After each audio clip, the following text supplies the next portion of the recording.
dešavanje se uvek organizuje polovinom oktobra meseca, kada simbolično obeležavamo prestanak svih dešavanja u oldtimerskom svetu, više nema skupova, odnosno kada naše limene ljubimce pripremamo za garaže, odnosno pripremamo ih za zimski san do otvaranja nove sezone naredne godine.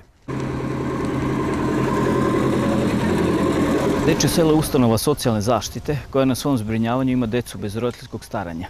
I ova poseta Automoto kluba Veteran sa ovim prelepim automobilima nama mnogo znači da mi možemo da vidimo kako izgledaju ti automobili, kakvi su se vozili pre 30 i više godina, kako oni izgledaju, kako mirišu i tako dalje, da se provozamo njima. Mnogo nam znači ovakva poseta, ovo je lep subotnji popodnevni dan.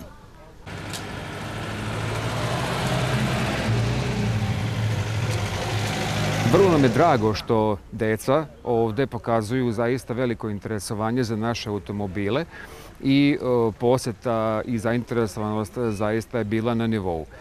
Predložili smo upravi Dečjeg sela da ovakve posete nadalje budu tradicionalne, što su oni prihvatili, tako da ćemo verovatno imati izložbe ovde 2 puta godišnje, a to su proleće za otvaranje oldtimerske sezone i u jesen, odnosno u oktobru, za zatvaranje sezone, što nam je vrlo drago.